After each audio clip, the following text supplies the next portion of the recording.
Hello guys, welcome to my YouTube channel Itu's kitchen. आज आम एक सहज उपाय यिप्पी नूडल्स बनाइबा जहाँकि समस्तंकर प्रिय होता है, किंतु मु आज एठी एक नुआ उपाय बनाइबी जहाँकि रागुआ रागुआ गरम गरम खाଇବା तार आहरी मजा आसी जाए। तो यिप्पी नूडल्स बनाई मु एठी प्रथम यिप्पी नूडल्स नहीं ता सहित किसी गाजर गोटे टमाटो पियाज कंचा लंका नहीं। प्रथम आम गैस को ऑन करी कढ़ईटी को गरम कर नबा। तापरे किछि समय पर 2 चम्मच सोरिष तेल पकाई देबा। सोरिष तेल पकाइबा परे टिके तातिला परे आमे सेथिरे किछि जीरा पकाई देबा। ता सहित कटा कंचा लंका को पकाई देबा। किछि समय भाजिला परे कटा पियाज रखिथिबा ताकू भी पकाई देबा। एबे आपण मन देखि पारुथिबे पियाज रो रंग ब्राउन हो जाइछि।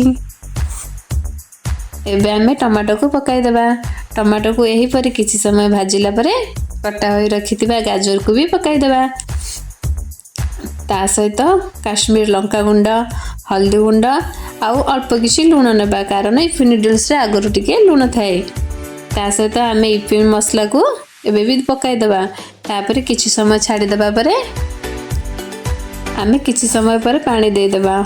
पानी फुटिबा परे रखिथिबा यिप्पी नूडल्स को पकाई देबा। तापर यिप्पी मसला को पकाई देबा। एबे आपण माने देखि पारुथिबे यिप्पी नूडल्स हमर प्रस्तुत।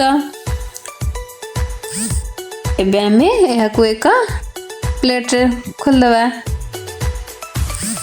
तो एबे आपण माने एहा को घरे बनै खाइ पारे। बनै खाइ सरे पर कि पहिले लागुछ मते कमेंट करि जणाइबे। Thank you so much. Tata bye bye.